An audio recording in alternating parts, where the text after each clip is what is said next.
Hey everybody, it's Mike and you're watching the Real Black Podcast, and today we have a very special guest. I know people that are big fans of the channel are going to get a kick out of this conversation. With us today we have actor, writer, producer Samuel Lee Fudge, whose short film Mosiah is the very first narrative film to tell the story of Marcus Mosiah Garvey. I'm innocent of the charge brought forth against me. I unequivocally reject the racist assumption of white America's ideology that God created the black man inferior. Because if Negroes are created in God's image and Negroes are black, then God too must in some sense be black. How much longer will you endure the pain and suffering that this country thrusts upon you? Dive down, black men, dive down and dig. Welcome to Real Black Podcast today. How are you doing, Mr. Fudge? I'm doing good, brother. It's an honor, man. It's an honor. I'm amongst the legend right now, especially independent black film realm, and be somewhat at the starting point of my independent film, black film. See, that's a whole different category. There's independent film, but there's independent black film. So at where I'm at, particularly in my journey of up and coming and rising and being amongst you, and being interviewed by you and being in your company, brother, it's an honor, especially with the accolades and the work that you put in behind, what we do. Without you, we couldn't do it. You just being on the forefront and being an advocate of our work, Well, I appreciate that. I guess, I think it's a little bit easier now to make a movie and get it out there than it was when I started. Yeah. But there's still no shortage of stories that need to be told. And when I was reading your bio, I was like surprised. But then it's true. There really hasn't been a narrative film. There have been some documentaries that have talked about Marcus Garvey, but not a narrative film. So, what made you want to take this one on? So from early on in my childhood, brother, I was cultivated by not just black culture, black art, but also I was cultivated with knowledge on our prolific leaders. Of course, I learned about Martin Luther King. Of course, I learned about W.E.B. Du Bois. Of course, I learned about Malcolm X. But then when I came across Marcus Garvey, he stuck out the most to me. I was somewhat of compelled to wanting to be a part of whatever he created. Of course, he had passed by the time I came across his work, but I wanted to be a part of that by some sort. The things that he was saying to our people, I hadn't heard from anyone else, specifically a black man. I grew up with a single mother, so I didn't have a man around telling me to uplift myself. I didn't have a man around to tell me to walk around with dignity, to dress a certain way, to talk a certain way, to give this aura or demeanor or energy of prideness. I didn't hear anyone tell me this, specifically a man tell me this. So coming across Garvey's work as a kid and seeing these words, it motivated me. It energized me. What also stuck out was he looked just like me. He looked like the common man. He wasn't 6 foot tall. He was a short stature. He wasn't a beauty queen. Of what society likes to put out is what the ideal image of a leader or someone great should be. He looked just like me and you, and that's also what attracted me to Marcus Garvey. More specifically, me being young and also I'd say conscious at that time, I was very observant of the things that were wrong in my community. I come from the inner city of Miami, Florida, Miami-Dade County specifically. And of course, the community that I came up in, it was polluted heavily by gang violence, gun violence. I remember being 8 years old and passing by a deceased body. And so it was experiences like that, prostitution, just everything, what we can think of that could be just harmful to our communities. And I observed these things and I knew that they were wrong. And just me being a natural problem solver, I wanted to find ways in resolving these things that I saw around me. Now, of course, at that time I was very young, but I promised myself when I got older I was going to do that. So fast forward, we were here in the United States. We were in a time where the social climate was horrible. We had the losses of George Floyd. We had Sandra Bland. We had Sonia Massey. We had Freddie Gray. We had George Floyd. And, I was one of those people who went out to the streets and protested. I was one of those people who got itchy fingers on Facebook, Instagram, Twitter. I did all these things, and yet I still felt unfulfilled. I did all these things, and I still saw my people still hurting. I saw our people still hurting, still seeking answers, still in a state of confusion. And with my knowledge of Marcus Garvey, I wanted to write a film that can be the solution or the resolve to these things that were going on around us. I wanted Marcus Garvey to serve as a platform for me to voice, or to have a voice in the midst of the chaos. And more importantly, I wanted to push Garvey's voice, because ultimately I believe then, and I still do believe now, that his answers are the solutions that can cure a lot of the viruses that our people face. And so that's how the script begun. I was coming out of my freshman project of Lotus, which was a short film that was on Amazon Prime as well. And so the confidence was there. And I just wanted to put my craft, my artistry into the words of Marcus Garvey, into the legacy and the movement of Marcus Garvey. And I wanted those two, and with God's doing, I wanted those two things to make the impact that it's making today. I'm all over the world with this project, country to country. And, it's truly amazing. Something that started off as I saw as a cure for our Black problems in America turned into something being a energy drink for, say, to movements across the world, specifically in our Black countries, or countries where predominantly Black people reside. So that's how Mosiah came about. in a word or two. A word or two. Well, it's a beautiful film, and we should shout out your collaborator, Gerard. Yeah. So because shot beautifully, and I think I don't know what the division of labor is, but your performance is very, very, very strong. And like you said, it humanizes him, Yeah. which is something that we don't always get when we're talking about depicting our heroes. Yeah. Can you talk about the approach that you took? Yeah, man. First, I knew that this would be important. I knew that my portrayal would be important. I knew that people all over the world wasn't going to let me get away with a shy performance, or timid, or just anything in opposite of what Marcus Garvey was, or what the popular opinion of Garvey is. And so I came into that knowing the responsibility and taking it very, very seriously. Thankfully, from my Shakespeare training, or my training in the classical theater, I was taught to depend solely on words. So just people ask me all the time, like, well, how were you able to walk like him or talk like him, like you were Garvey?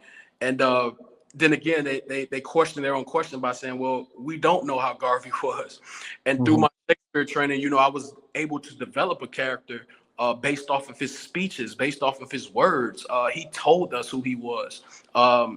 He gave me a clear depiction of who he was, and I was able to use his speeches and his words, and of course literature out there on Marcus Garvey to develop his character. Aside from that, though, brother, it was very spiritual for me. Very spiritual, very, very, very spiritual.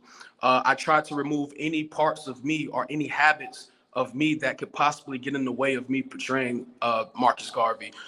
So whether that been me fasting, whether that been me quitting habits, whether that been me isolating myself from family and friends, I had to do these things so I could be a pure vessel for Garvey. And I prayed as well. I prayed leading up into production, brother. I prayed during there daily, man, asking God and asking the spirit of Marcus Garvey to reveal the spirit through me, and to be and to transform me into Marcus Garvey through that period.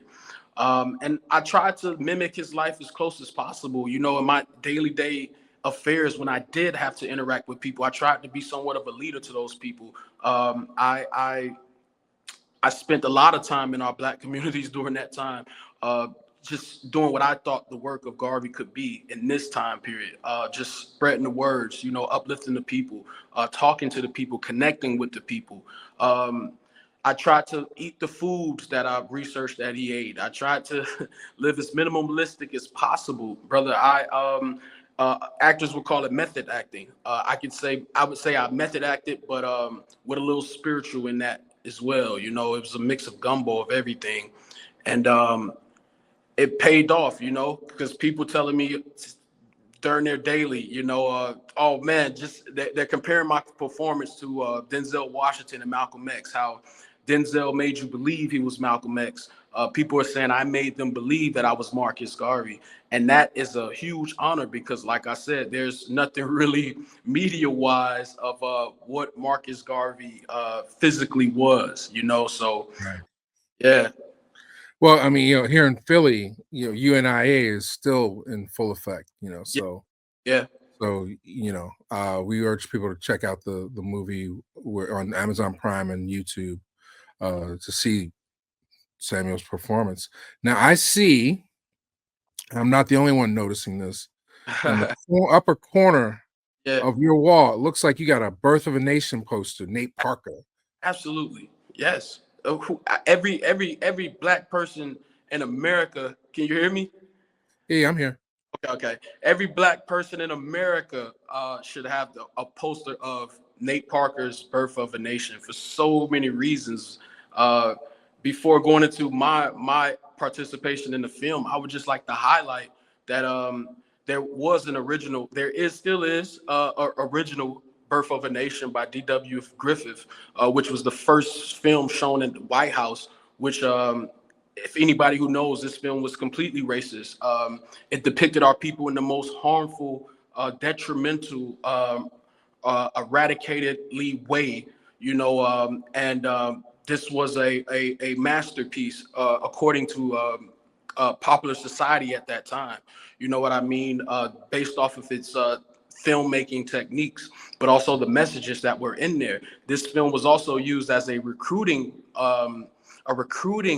tool to the new Ku Klux Klan. You know, it was shown right there on Stone Mountain here in Atlanta, Georgia, not too far. The same mountain that people hike, our people hike every single day as if it's a badge of honor and glory when they get to the top of the mountain, but choose to ignore the Confederate flag that is still there. So Nate Parker's Birth of a Nation is extremely important because it tells us a story of Nat Turner, a slave who rebelled against oppression, you know, and it's entitled this very same name with minor tweaks, but it's the same name, and it's our rewritten version of our history. So that's first most why Birth of a Nation is important to me, but it also was the first major opportunity that I got. And because of it, Nate Parker and I are still cool to this day. He's actually one of my mentors, a strong mentor of mine. But he gave me my first opportunity, and that experience was wild within itself because I showed up as an extra, not expecting to get any camera time. Because I've done films prior to that where, you know, I was just there for the cause. I was in Selma as well. And so Birth of a Nation came after that for me, and just being there as an extra, just waiting for an opportunity to get a second of the camera. Nate Parker actually saw me before doing one scene, and he whispers to his AD, and they look at me and they stare and they just nod their head in agreement. And he comes over to me. He's like, "Look, we love your look. You got that look. You know, you look like something, man." Granted, I was in my slave costume at that time, but that, you know what, we got something for you. We want to put you in a scene, and we want to get you in a particular shot. And so the scene that I ended up being in and being known for at that time was the final scene. Well, not the final scene, but leading up into the final scene where they're looking for Nat Turner, and they capture him along with the slaves who also rebelled and escaped. And I was one of those slaves that had got captured, and they they hung me. They lynched me right there in front of a roaring crowd. So that film was very important for me because of the remake and having been educated about the original Birth of a Nation, and then taking part in this. But also career wise, it started those juices for me, because that was the first time I got to see myself on a major screen in a major theater. And I became addicted to that feeling. And that's what formed the professional acting career for me, because it was all for the races to that. I got signed by multiple agents, West Coast, Southeastern region. And that also, I say too, Mike, it also cultivated my permanent decision to say that I only wanted to act in Black conscious films and projects. I saw the impact that Birth of a Nation made on our people, along with experiencing the impact that Selma made on our people. And that was already in my ballpark, because like I said, I was cultivated since a child. So seeing the impact that I can play in these films and be a part of something great, because of those opportunities, I say led to Mosiah as well. Yeah, I had a similar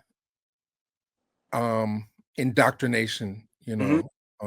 in terms of, and sometimes, I put people on the spot sometimes. I say, are you a Black filmmaker or a filmmaker who happens to be Black? Yeah, You yeah. know, and it's interesting. To the answers, there's no right or wrong answer to that. Hmm.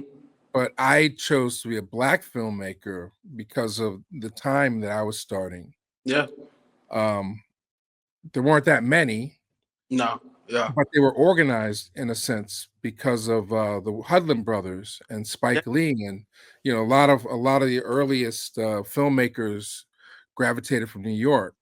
So I was in the mix of that um, early on, and developed a sense of consciousness and responsibility as a result of working with the Hudlins and Bill Cosby and different people like that.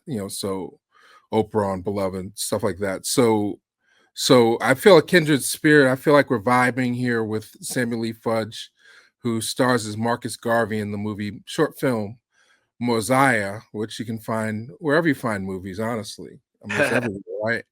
Um, And but shout oh, go out ahead. to I do want to shout out to Reginald Hutland. I do, since you mentioned him. Okay. I shout out Reginald Hutland because, along with Nate Parker giving me my first feature role in a film, Reginald Hutland gave me my first speaking role in a film, which is Emperor, the poster right behind me, which tells the narrative of Shields Green, also escaping slavery, and was a part of the race with John Brown and Harper's Ferry. But meeting Reginald Hutland was also a life-changing experience for me, because he found me in Savannah while I was in grad school, and they Mhm. were in auditions for this project. And here I come, at the time, so naive, not even naive, so ignorant, not even knowing who Reginald Hutland was, but Mhm. walking room. But the first thing, spotting out another man of color in an executive position to say yes or no for an opportunity for me, and me just blowing him away to where he stood up and clapped, because Mhm. my performance in my audition was just so superb.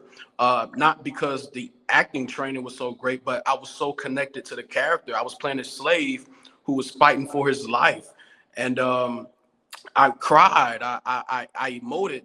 I gave it everything, because I put myself in that position, and just being honored by Reginald Hutland at that time, of him giving me that praise and Right. ultimately casting me in that project, and me being on set with, oh my God, me being on set with him, and getting to know him after, offset. But I did want to just shout out Reginald Hutland since you brought him Okay. Yeah, I up. mean, he's no joke. I mean, he's been around for a minute, and Django is still one of the touchstone movies as far as empowering Black characters, Yes. characters with full arcs Yeah. and so on and so forth. But so yeah, I mean, yeah, talk about the training and what goes into like deciding. I know you probably you either had very supportive parents or you don't talk to them anymore. Because it's going out on a limb Yeah. Yeah. Yeah. to say, hey, I want to. not only do I want to act, but I want to go to school for it Yeah. and develop my instrument, you know, in a way. So I mean, what led to that, and what was the background in terms of family and so on and so forth? Man, what led to that is I discovered my purpose within acting. Prior to me acting or making the decision to do that full time and do that, I know making the decision to say this is what I'm going to do the rest of my life. I had no clear direction, nor did I know what my purpose was until I set foot with a script in my hand on stage in front of a crowd of people, that being my classmates at the time at Payne College, at HBCU in Augusta, Georgia. I remember that day like it was yesterday. My professor, God rest his soul, Professor John Harris Jr., who also but cultivated me on Pan-Africanism and responsibility as a Black artist. But John Harris Jr. gave me the script of Walter Lee in A Raisin in the Sun. And I remember when he first gave it to me that night, you know, I took it home and I instantly related to the character Walter Lee. I could definitely understand, you know, just being from the bottom or feeling like you're less than or feeling like you have so much to prove, but feeling unheard. And so I was able to connect to that naturally. And this is with no training, nothing at that time. And I remember going to class that following day and presenting this monologue to the class, and everyone just like at all or frozen.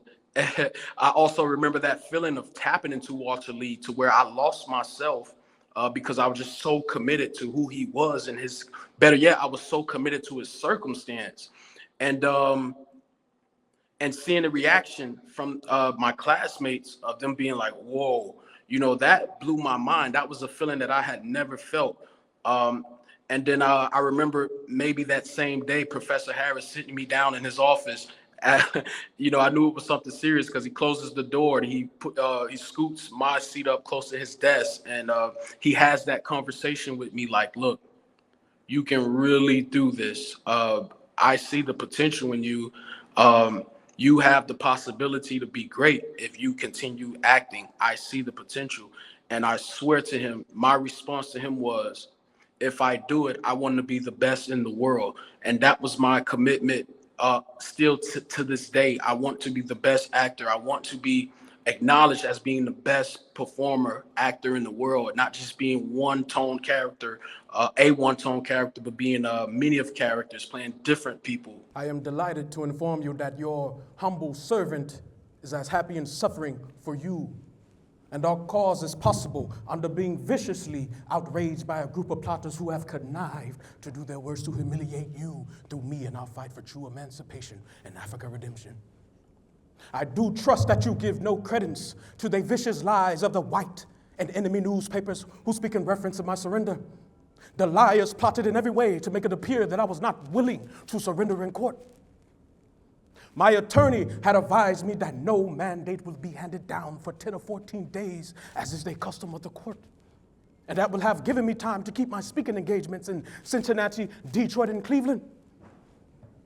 I had left the city for 10 hours before the liars flashed the news that I was a fugitive. This was good news to circulate all over the world to demoralize the millions of Negroes in America, Africa, West Indies, and Central America. But the idiots ought to know that they cannot fool all the Negroes at the same time. Just from that experience, brother, and other experiences as well, you know, I had the opportunity to perform a Dr. King monologue for John Lewis. You know, I performed for Sonia Sanchez. I couldn't ignore the journey that God had me on once choosing acting. You know, he was putting me in places where I couldn't fathom or believe. Like I'm in the company of great people and I'm having the opportunity to perform. So that was one thing that served as affirmation for me. But also going back to that feeling of how I made my classmates felt at that time, I started to make other people feel like that when I was put in different spaces where I was able to act. You know, it was the same results every time of people being moved. So I grew addicted to that feeling of making people feel motivated. I felt addicted to that feeling of making a person cry, because of how I set a line. You know, I grew addicted to making a person feel empowered, just how big, because I raised my voice at a certain part, you know. Mhm. So it was acting. I couldn't do anything else. I didn't want to do anything else. It was acting. I felt And how responsibility. about the family? Were you supported when Oh, they had an opportunity to see you perform? What was yes, the reaction? yes. I won them over eventually, but no, it was very difficult and it was very tough. You know, that somewhat of the common story for a lot of actors out here. You know, I don't want to say what parent did it in particularly, but I faced a lot of backlash, brother, because of my decision to act. I was homeless a couple of times, not because I was a struggling actor, but I was homeless because one of my parents didn't agree with my decision to be an actor. Mm. And agree with my decision to pursue a degree, 2 degrees in acting.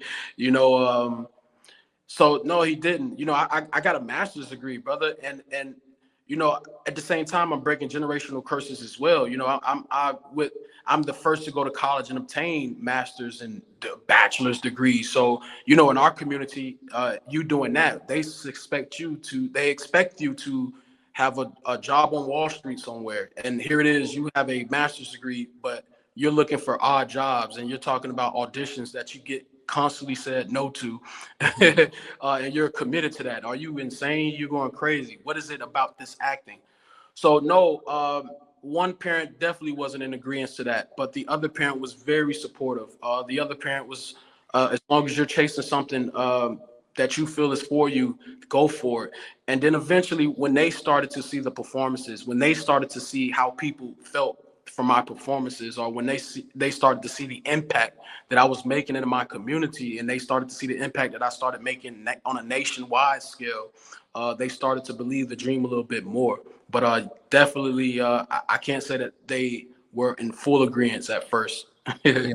Well, it's a challenge. I mean, well, first off, you have to be called to the arts. I think it's a Yeah, calling, yeah, and once the bug bites you, you can't allow for plan Bs.